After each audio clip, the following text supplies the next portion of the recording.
Money. It's a word that carries weight far beyond the paper it's printed on, or the numbers in your bank account. People say money can't buy happiness, and maybe that's true, but it can buy freedom, opportunity, and the peace of mind that comes from knowing you're not constantly one step away from disaster. And yet, so many of us struggle, not because we're incapable, but because we're trapped in a mindset that treats money as something to chase desperately rather than something to let work for us. I've seen it in friends, in colleagues, even in myself. People who earn well, yet constantly live paycheck to paycheck, because they haven't trained their brains to think differently about wealth. I remember a friend from college who always joked about being too broke to be happy. He spent every paycheck on the latest gadgets, nights out, and things he didn't really need. Then one day he borrowed money from a relative to cover rent. Watching him realize that moment, that no matter how much he earned, he hadn't built any real security, stayed with me. It's funny how we often learn the hardest lessons not through advice, but through the sting of reality. And that's the first truth about money psychology. It's not about earning more, it's about thinking differently. Most people never stop to ask themselves what they truly believe about money. Do you see it as a tool or as the enemy? Do you secretly believe wealth is only for lucky people, or that rich people are greedy and corrupt? These beliefs shape everything. I've watched colleagues sabotage opportunities because they were afraid of taking risks, or worse, they took risks without understanding them, thinking that money was a game of luck rather than strategy.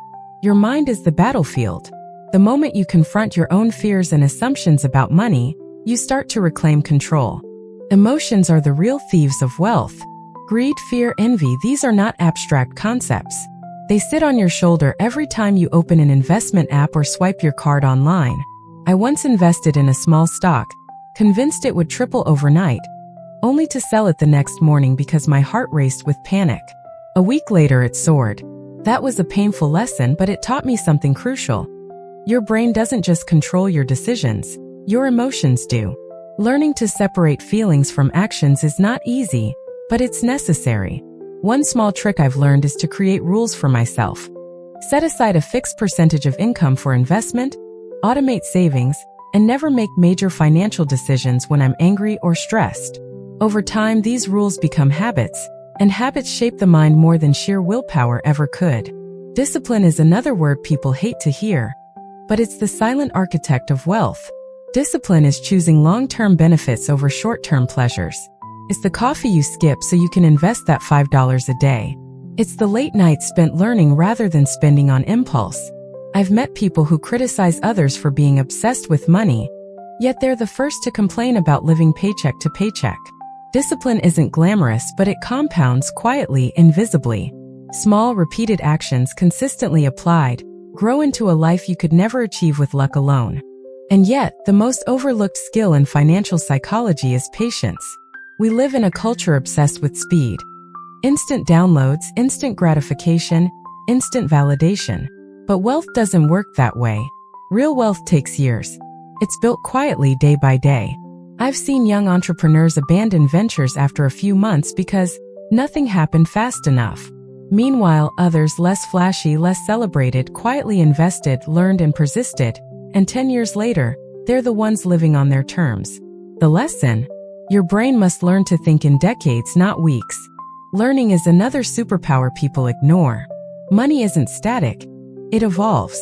New investment platforms, changing markets, shifting economies. These aren't threats if you embrace lifelong learning. I make it a habit to read something new about finance every week. Some weeks it's a book, sometimes a blog, sometimes just a conversation with someone smarter about money than I am. Every piece of knowledge sharpens the mind, and every mistake teaches humility. I remember losing money on an investment I didn't fully understand. I could have blamed the market or the bad luck, but instead I studied why I failed. That understanding became an asset far more valuable than the money I lost. Your environment also matters more than most people admit. If you surround yourself with people who constantly complain about money, or people who waste recklessly, your brain will normalize that behavior. I've had friends who literally laughed at me for budgeting or planning investments, calling it boring. Yet those same friends often wondered why they were broke at 35. The people around you either raise you up or drag you down. Choose wisely. The right mentors, friends, or even online communities can expose your mind to possibilities you never imagined.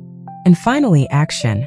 Knowledge, mindset, discipline, all of it is meaningless without action. Too many people romanticize the idea of getting rich. They read the books, follow the channels, talk endlessly about strategies, but they never actually start.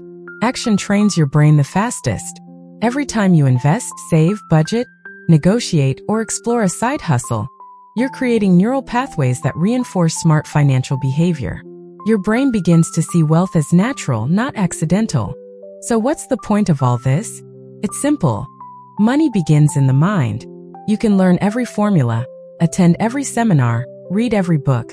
But unless you train your mind to think differently, to control emotions, to act with discipline, and to persist, wealth will remain a distant dream. The psychology of money isn't a secret, it's a practice, a daily conscious choice to see opportunity, to resist instant gratification, and to believe that you too can live a life where money works for you instead of you working for money. And remember, wealth is not just about numbers. It's about freedom, about choices, about the ability to live in a way that aligns with your values. Train your mind, not just your wallet. Take control, act intentionally, and watch how your reality slowly bends toward the life you truly want. Because the truth is harsh but beautiful.